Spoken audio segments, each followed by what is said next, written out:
ओम शांति। आज का अव्यक्त मुरली का तारीख है 26 अक्टूबर 1971 का। कर्म का आधार वृत्ति। आज प्रवृत्ति में रहने वाले पांडव सेना की भट्टी का आरंभ है। अपने को पांडव समझते हो। निरंतर अपना पांडव स्वरूप स्मृति में रहता है। वह कभी अपने को पांडव समझते हो और कभी प्रवृत्ति वाले समझते हो। निरंतर अपने को पांडव अर्थात पंडे समझने से सदा यात्रा और मंजिल के सिवाय और कोई स्मृति रह सकती है? अगर कोई स्मृति रहती है तो उसका कारण कि अपना पांडव स्वरूप भूल जाते हो। स्मृति अर्थात वृत्ति बदलने से कर्म भी बदल जाता है। कर्म का आधार वृत्ति है। प्रवृत्ति वृत्ति से ही पवित्र अपवित्र बनती है। इसलिए पांडव सेना वृत्ति को सदा एक बाप के साथ लगाते रहे तो वृत्ति से अपनी उन्नति में वृद्धि कर सकते हो। वृद्धि का कारण वृत्ति है। वृत्ति में क्या करना है? अगर वृत्ति ऊंची है तो प्रवृत्ति ऊंची रहेगी। तो वृत्ति में क्या रखे जिससे सहज वृद्धि हो जाए? वृत्ति में सदा यही याद रहे कि एक बाप दूसरा न कोई। एक ही बाप से सर्व संबंध सर्व प्राप्ति होती है। यह सदा वृत्ति में रहने से दृष्टि में आत्मिक स्वरूप अर्थात भाई भाई की दृष्टि सदा रहेगी। जब एक बाप से सर्व संबंध की प्राप्ति की विस्मृति होती है तब ही वृत्ति चंचल होती है। जब एक बाप के सिवाय दूसरा कोई संबंध ही नहीं तो वृत्ति चंचल क्यों होगी? ऊंची वृत्ति होने से चंचल वृत्ति हो नहीं सकती। वृत्ति को श्रेष्ठ बना दो तो प्रवृत्ति ऑटोमेटिकली श्रेष्ठ होगी। इसलिए अपनी वृत्ति को श्रेष्ठ बनाओ तो यही प्रवृत्ति प्रगति का कारण बन जाएगी और प्रगति से गति सद्गति को सहज ही पा सकेंगे। फिर यह प्रवृत्ति गिरने का कारण नहीं होगी। तो प्रवृत्ति मार्ग में रहने वालों को प्रगति के लिए वृत्ति को ठीक करना है। फिर यह वृत्ति के चंचलता की कंप्लेन कंप्लीट हो जाएगी। स्मृति व वृत्ति में सदा अपना निर्वाण धाम और निर्वाण स्थिति रहनी चाहिए और चरित्र में निर्माण। तो निर्माण निर्माण और निर्वाण यह तीनों ही स्मृति रहने से चरित्र कर्तव्य और स्थिति तीनों ही इस स्मृति से समर्थवान हो जाती है। अर्थात स्मृति में समर्थि आ जाती है। जहाँ समर्थि है वहाँ तीनों में विस्मृति नहीं आ सकती। तो विस्मृति को मिटाने के लिए यह समर्थ स्मृति रखो। यह तो बहुत सहज है ना। अगर चरित्र में निर्माणता है तो कर्तव्य भी विश्व निर्माण का ऑटोमेटिकली चलेगा। निर्माणता अर्थात निरहंकारी। तो निर्माणता में देह का अहंकार स्वतः ही खत्म हो जाता है। ऐसे निर्माण स्थिति में रहने वाला सदा निर्वाण स्थिति में स्थित होते हुए भी वाणी में आएंगे तो वाणी भी यथार्थ और पावरफुल अर्थात शक्तिशाली होगी। कोई भी चीज जितनी अधिक शक्तिशाली होती है उतनी क्वांटिटी कम होती है लेकिन क्वालिटीज अधिक होती है। ऐसे ही जब निर्माण स्थिति में स्थित होकर वाणी में आएंगे तो वाणी में भी शब्द कम लेकिन शक्तिशाली ज़्यादा होंगे।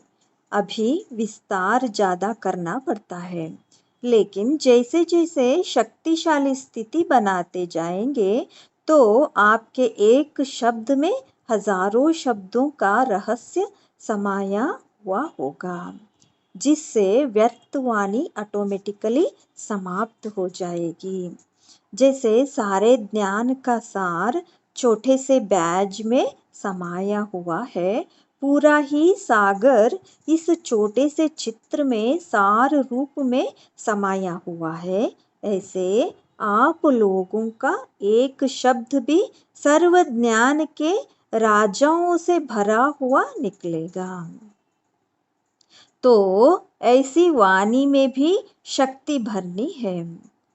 जब वृत्ति और वाणी पावरफुल हो जाएंगे तो कर्म भी सदा यथार्थ और शक्तिशाली होंगे। यह बैटरी को चार्ज करने आए हो तो बैटरी को चार्ज करने के लिए सदा अपने को विश्व निर्माण करने के इंचार्ज समझो। अगर सदा अपने को इस सृष्टि के कर्तव्य के इंचार्ज समझेंगे तो सदा बैटरी चार्ज रहेगी। इस चार्ज से अपने को विस्मृति करते हो तभी बैटरी डिस्चार्ज होती है।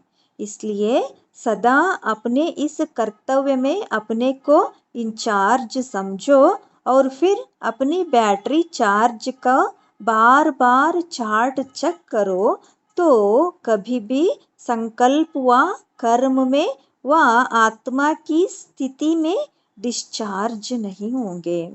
फिर यह कंप्लेन कंप्लीट हो जाएगी। यह भी कंप्लेन है ना?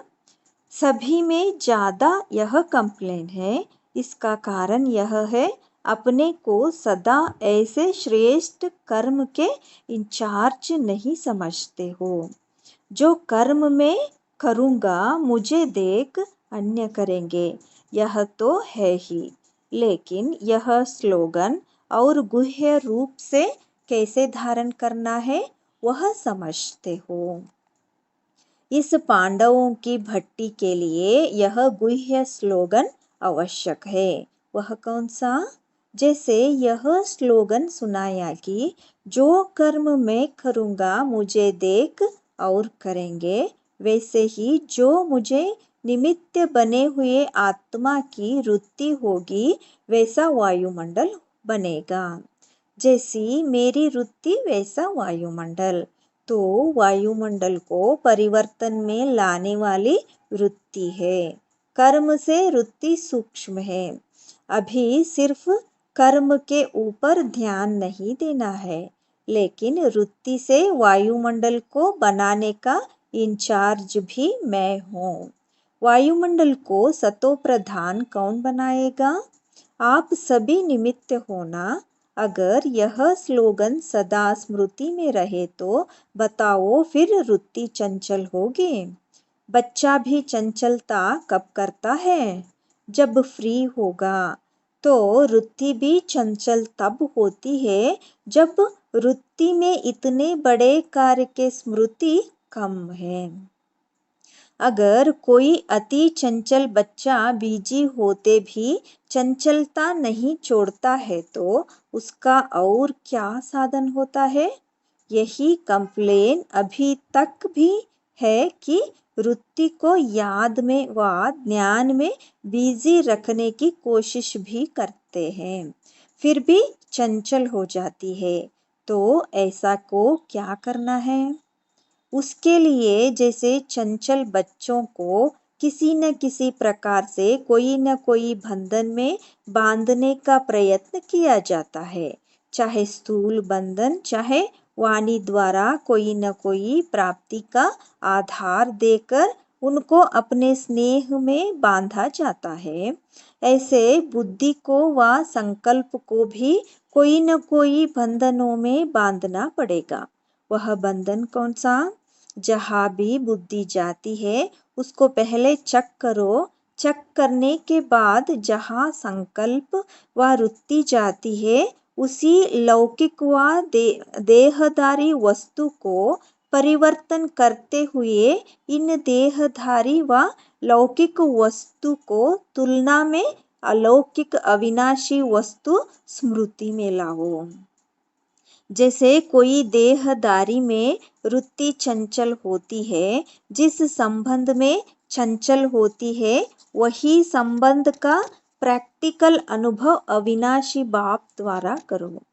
मानो प्रवृत्ति के संबंध में वृत्ति चंचल होती है, इसी संबंध का अलौकिक अनुभव सर्व संबंध निभाने वाले बाप से प्राप्त करो। तो जब प्राप्ति की पूर्ति हो जाएगी तो फिर चंचलता की निवृत्ति हो जाएगी। समझा?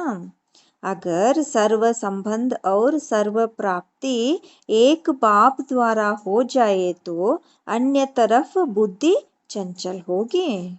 तो सर्व संबंधों से एक ही बड़े से बड़ा बंधन यही है कि अपनी चंचल वृत्ति को सर्व संबंधों के बंधन में एक बाप के साथ बांधो तो सर्व चंचलता सहज ही समाप्त हो जाएंगी और कोई संबंध व प्राप्ति के साधन दिखाई नहीं देंगे तो वृत्ति जाएगी कहाँ? अपने आप को ऐसे बांधो जैसे दृष्टांत प्रसिद्ध है कि सीता को लकीर के अंदर बैठने का फरमान था। ऐसे अपने को हर कदम उठाते हुए, हर संकल्प करते हुए बाप के फरमान की लकीर के अंदर समझो। अगर संकल्प में भी फरमा के लकीर से निकलते हो तब व्यर्थ बातें वार करती है। तो सदैव फरमा की लकीर के अंदर रहो तो सदा सेफ रहेंगे। कोई भी प्रकार के रावण के संस्कार वार नहीं करेंगे और न ही समय प्रति समय अपना समय इन्हीं बातों में मिटाने के लिए व्यर्थ गवाएंगे। न वार होगा न बार बार व्यर्थ समय जाएगा। इसलिए अब फरमा को सदा याद रखो। ऐसे फरमान बरदार बनने के लिए भट्टी में आए हो ना, तो ऐसा ही अभ्यास करके जाना जो एक संकल्प भी फरमा के बिना न हो। ऐसे फरमान बरदारी का तिलक सदा स्मृति में लगा रहे। यह तिलक लगाना, फिर देखेंगे फर्स्ट नंबर कौन आता है। इस तिलक को धारण करने में फर्स्ट प्राइज लेने वाला कौन होता है। अच्छा, ओम शांति। धन्यवाद बाबा।